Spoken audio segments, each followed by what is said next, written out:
For the past 15 years, the oldest Anarchy server in Minecraft has seen the rise of builders, griefers, explorers, and players that push the game to the absolute limits.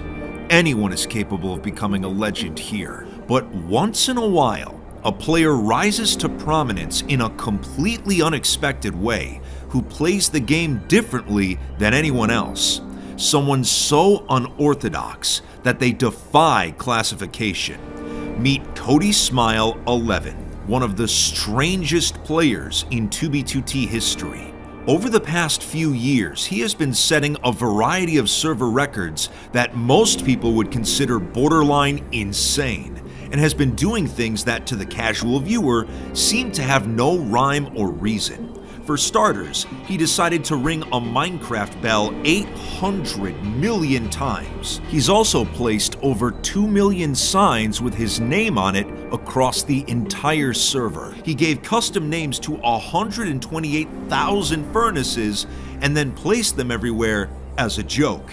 If this already sounds strange, get ready, because this is only the tip of the iceberg of Cody's bizarre behavior and achievements on the server.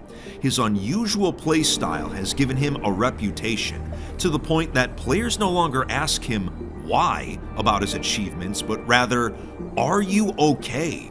So join me as we uncover the history of 2b2t's strangest player, Cody Smile 11.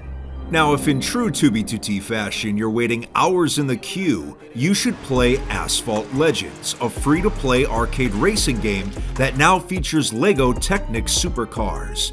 I got to unbox and build my very own Aston Martin Valkyrie. Not only was it extremely detailed and overall a fun experience, but it's completely identical to the one I'm using in-game. The same stunts you can pull off with it can also be done in a race. Experience thrilling gameplay as you speed through different tracks with exciting visuals and sounds. Starting this month, Asphalt Legends is hosting the LEGO Technic Constructors Showdown. In this competition, racers that have the fastest times will win their very own LEGO Technic kit. To get racing, click the link in the description.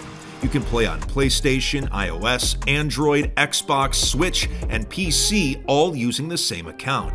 A big thanks once again to Gameloft and LEGO Technic for sponsoring today's video. So who is Cody Smile 11, and why is he considered the server's strangest player? On the surface, Cody is most known for his signs that have spread far and wide across the server.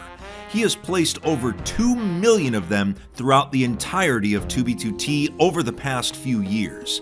That's a lot. He's placed so many that if you start out at 0, and pick a random direction, you will eventually run into one of Cody's signs. From ruins of old bases to highway rest stops, they are everywhere. These signs are what initially made me interested in learning more about him, as it's such a random thing to do. But after doing some research, I realized that these signs were just the beginning of his strange achievements. He has rung a bell on the server 800 million times, more than any other player. Let me explain to you why this is insane. Ringing a bell in Minecraft 100 million times, which is already a massive number, takes a little less than 3 months of non-stop ringing, which means Cody has rung a bell on 2b2t for almost 2 years of actual time. Bells only got added to the server 2 years ago, which means he has been ringing one every single day since then, while also keeping track of his progress. Why would someone do this? It was safe to assume he was ringing bells as a way to bypass getting kicked for being AFK on the server, which was pretty clever, but eventually it was clear that he had begun ringing them with the intent of setting a server record.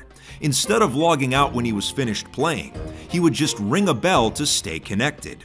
But when he wasn't ringing one, he was off doing even more wacky shenanigans. As a joke, Cody began renaming furnaces after himself and then placing them throughout the world. He's placed over 128,000 of them in random places for people to find. Sometimes he'll even leave a book inside of one. Yeah, apparently he's also an author. He's written over 3,500 in-game books, with each one being unique. And like everything else, he's placed them throughout the world for people to find. At this point, I thought I was starting to understand Cody's playstyle, but it got even stranger as I learned more.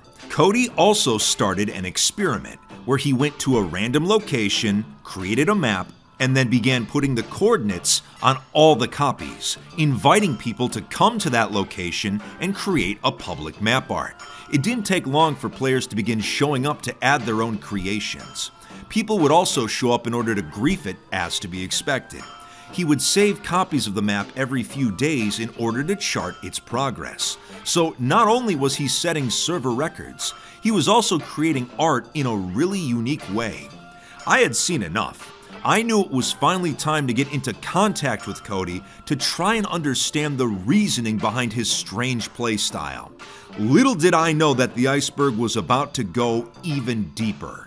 I managed to make contact with Cody over Discord, and in our initial conversations, he casually revealed that he had gone to the ruins of one of my old bases, Aureus City, and had rebuilt it entirely out of obsidian, all by himself, block for block. He had also traveled to the world borders of multiple dimensions, which is not exactly a casual activity. Anytime he had come across someone's pet, he named it Cody Smile 11, making his username the most common dog name on the server. This led to him setting up a dog shelter for the found pets of famous 2b2t players. In between all of these achievements, he still had time to catch over 500,000 fish. Where was he finding the time to do all of this? So at this point, I had to politely ask him, how much time have you spent on 2b2t? And he revealed it. 2.7 years, roughly 23,652 hours. Now remember, a little less than 2 of those years were spent AFK ringing a bell, so let's round that down to just 1 year of actual gameplay. That's still 8,760 hours actively spent playing 2b2t. To put that into perspective, watching One Piece in its entirety takes 400 hours. Becoming fluent in a new language, 750 hours. The coursework of a 4-year degree, 4,800 hours. So to spend almost double that on a Minecraft server is some serious dedication. Cody does make content on 2b2t, so he clearly still enjoys what he does. So my next question was simple. Why do you like playing 2b2t so much? Why spend actual years in this digital wasteland? And his answer was both simple and profound. I like many things on 2b2t, but one is the fact that you can change the server in any way. This single sentence completely captures the essence of why people love 2b2t despite its toxic reputation. It really is one of the few servers where individuals are capable of making a difference. Those with high enough willpower can make the server whatever they want it to be, as many have already done in the past. If Minecraft is about freedom and creativity, 2b2t is the most unfiltered form of it. While Cody's achievements and playstyle can be seen as strange and borderline insane to the common observer, deep down, it's pure passion for the game that has become part of our lives. Players like Cody are why 2b2t is such a unique and special place. Just remember to take breaks once in a while.